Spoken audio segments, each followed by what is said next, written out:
বাংলাদেশ জিতে নিল 7 উইকেটে। হংকংয়ের এগেনস্টে বড় জয় বাংলাদেশে। যদিও বাংলাদেশ এই ম্যাচ জিতবে আগে থেকেই জানা, কারণ হংকং বাংলাদেশের কাছে পাত্তাই পাবে না। বাংলাদেশ শ্রীলঙ্কা, পাকিস্তান এবং নেদারল্যান্ডসকে সিরিজ হারিয়ে তারপরে এশিয়া কাপ খেলতে এসছে। বিশেষ করে ক্যাপ্টেন লিটন কুমার দাস গত সিরিজ যেটা ঘরের মাটিতে খেললো সেখানে প্লেয়ার অফ দ্য সিরিজ হচ্ছে লিটন কুমার দাস। আর আজকের ম্যাচের প্লেয়ার অফ দ্য ম্যাচ অবশ্যই লিটন কুমার দাস হবে তার 59 রানের জন্য এবং ভালো ক্যাপ্টেন্সির জন্য।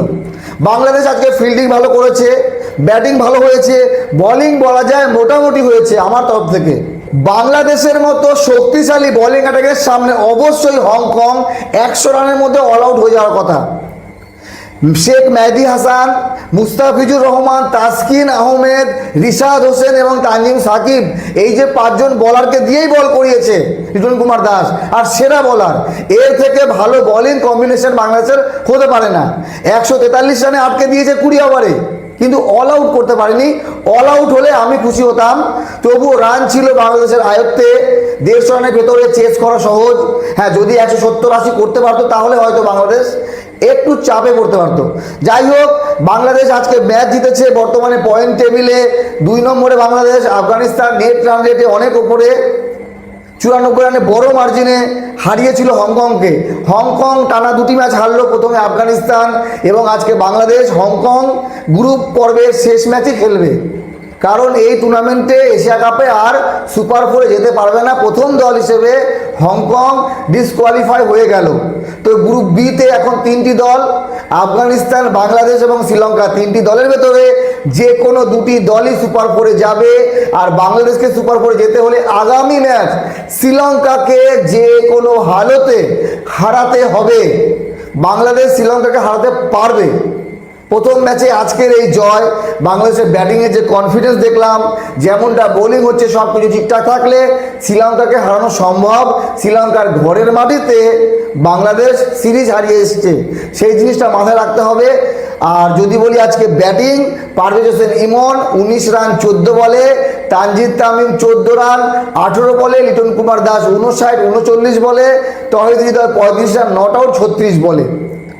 বোলিংটা একবার বলে দিই, মেহেদী হাসান, শেখ মেহেদী হাসান কোনো উইকেট পায়নি এবং মুশফিকুর রহিম কোনো উইকেট পায়নি। প্রত্যেক বলার 4 ওভার করে বল করেছে, একজন রান আউট হয়েছে। বাকি তাসকিন আহমেদ 4 ওভারে 38 রান দিয়ে 2 উইকেট, তানজিম সাকিব 4 ওভারে 21 রান দিয়ে 2 উইকেট এবং রিশাদ হোসেন 4 ওভারে 31 রান দিয়ে 2 উইকেট।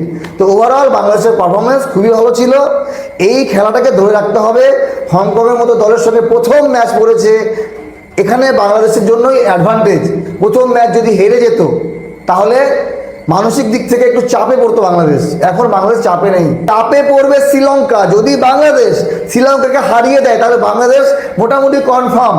আর শ্রীলঙ্কাকে অবশ্যই আফগানিস্তানকে হারাতে হবে এবং হংকংয়ের সঙ্গে শ্রীলঙ্কার ম্যাচ থাকবে। খুব ইন্টারেস্টিং জায়গায় চলে এসছে।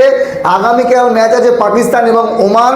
অবশ্যই এখন থেকে বলা যায় পাকিস্তান ওমানকে হারাবে। পাকিস্তানের দলটা ওমান থেকে অনেক ভালো, কিন্তু ক্রিকেট কোন দিন কি হয় কেউ জানে না। আপনাদের মতামত জানাবেন।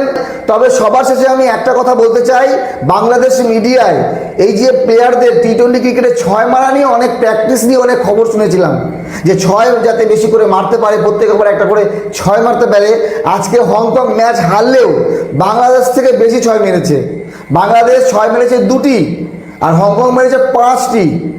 হ্যাঁ, 4-এর ক্ষেত্রে বাংলাদেশ 4 মেরেছে 10টি, হংকং মেরেছে 8টি। তো অ্যাকচুয়ালি যদি বলা যায় বাউন্ডারি এবং ওভার বাউন্ডারিতে হংকং বেশি রান করেছে। আশা করি শ্রীলঙ্কার ম্যাচে বাংলাদেশ এই ভুলটা করবে না। শ্রীলঙ্কাকে হারাতে গেলে অবশ্যই বাউন্ডারি মারতে হবে, কারণ শ্রীলঙ্কা পাওয়ার হিটিং একটু বেশি করে বাংলাদেশ থেকে। তবে বাংলাদেশের বোলিংয়ের সামনে শ্রীলঙ্কার বোলিং একটু দুর্বল। ভালো থাকবেন সবাই, শুভকামনা রইল বাংলাদেশের জন্য। আগামী ম্যাচ জিতুক, বাংলাদেশ থাকুক এশিয়া কাপে। ধন্যবাদ।